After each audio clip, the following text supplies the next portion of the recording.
Does going back in time and mowing down Confederates with the equivalent of the alien smart gun while they hold mere black powder rifles sound fun to you? Heck yeah, it does. Sign me up.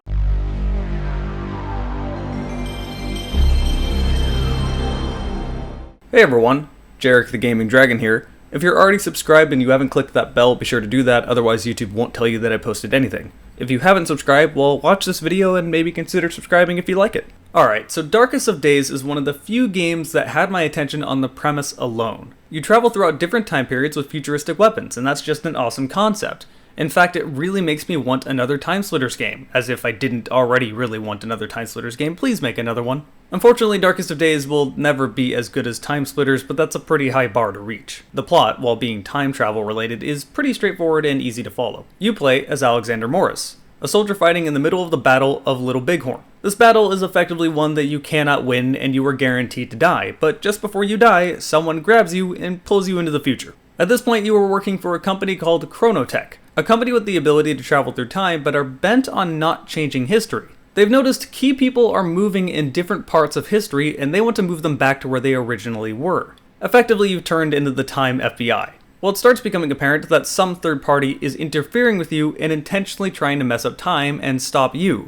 But it's not made clear why. So throughout the entire campaign, which lasts around 7 hours, you continue trying to save these specific people. This third party continues trying to stop you, and it's not really made clear until literally the ending cutscene of the game. I'm not going to give any spoilers here, but in the ending cutscene of the game, the third party is revealed, and the conflict of their motives is explained by them bringing up a bigger conflict. And then the game ends. I'm not kidding you, the story of the game is concluded with a massive cliffhanger that would have been the story to a sequel. You don't solve the main conflict of the story by bringing up a bigger conflict and saying, this is the excuse of our actions, alright, game's over now. Okay, I'm being pretty negative when it comes to the plot of this game, but it's actually portrayed in a way that's not too bad. The voice acting for the main character that you're following throughout most of the game is pretty good. The rest are a little questionable at times.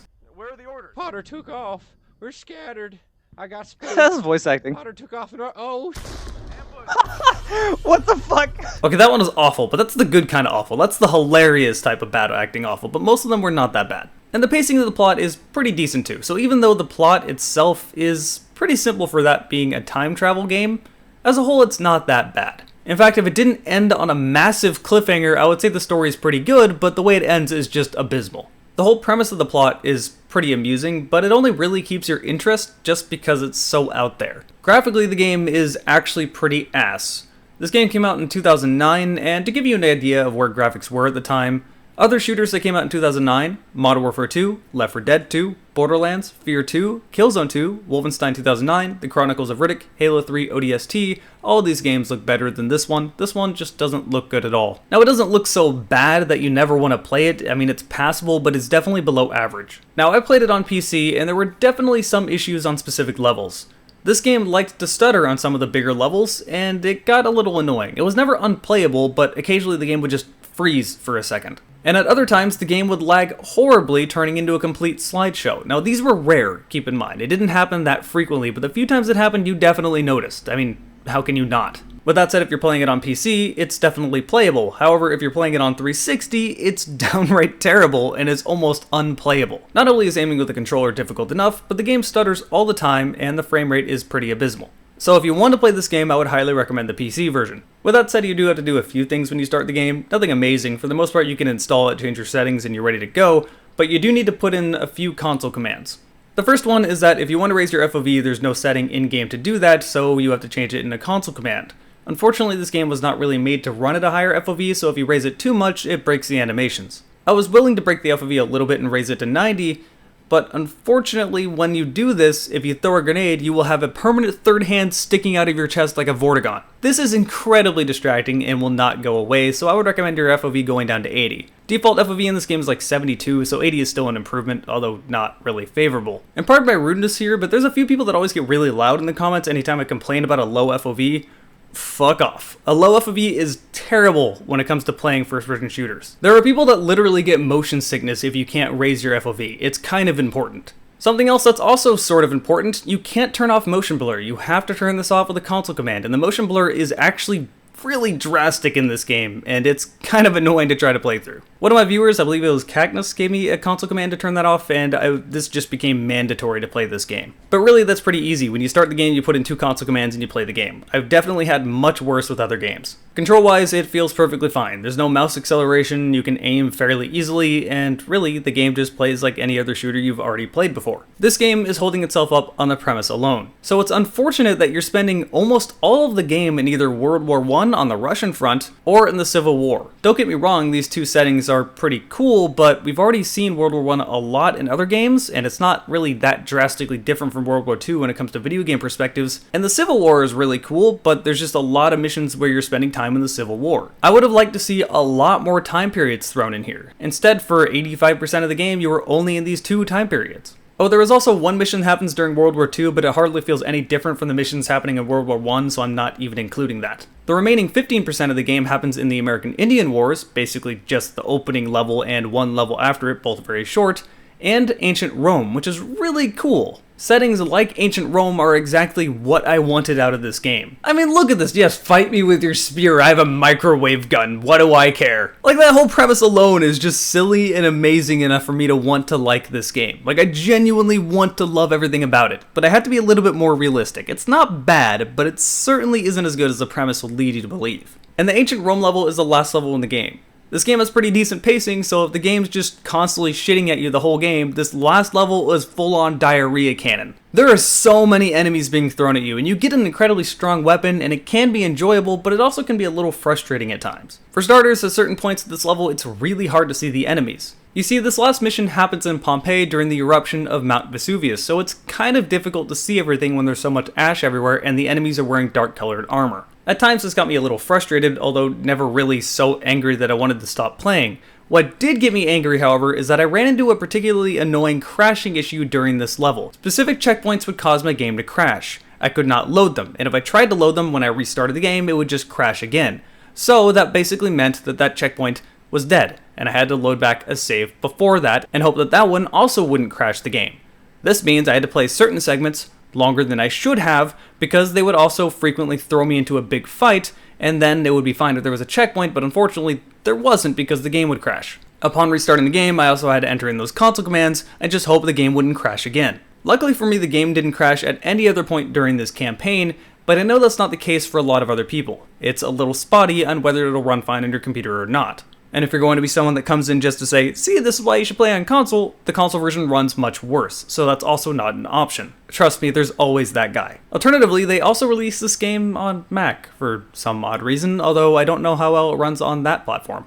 Now, I've complained a lot about this game, but as a whole, it's honestly not that bad. The premise alone is enough to keep my attention, and at times it has some really high highs, and then also some times that are just very boring. I mean, as I said in the intro, they give you the equivalent of the alien smart gun and have you mow down Confederates with mere black powder rifles. How is this not fun? And really, it's this premise that makes me not think this game is one of the most boring things I've ever seen.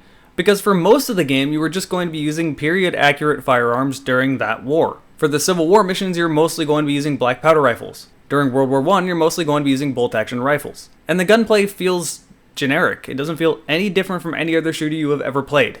ADSing exists just like in every other game. The movement feels like almost any other game. Really, nothing about it stands out aside from just being able to use weird weapons in old, different eras. And that premise alone is enough to make me like the game, because it would be horribly mediocre and boring otherwise, but this makes it fun. It's a bit bizarre to go back and look at it, because I kind of get why this game got negative reviews, but I certainly think it got slammed way harder than it should have been.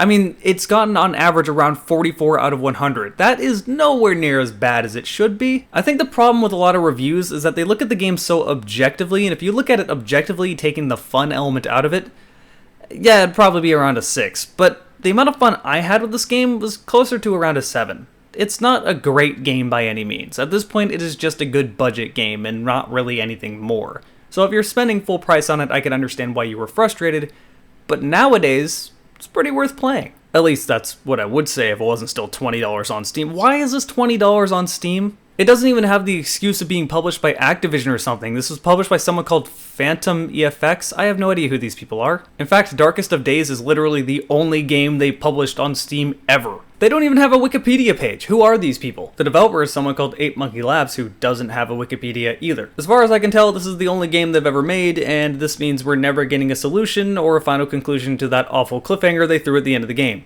It seems like they did that just so they could make another game, but then this game flopped, so we'll never see a sequel. And that's disappointing, because I actually do want to see more of this game. The premise is so promising, and there's so many different time areas you can go to with this idea. I would have loved this game to go to, say, some future level, and then go back in time to, say, the Mayan Empire. There's so many things you can do with it. But unfortunately, I do it to be a little bit realistic. The premise is all there really is holding this game up.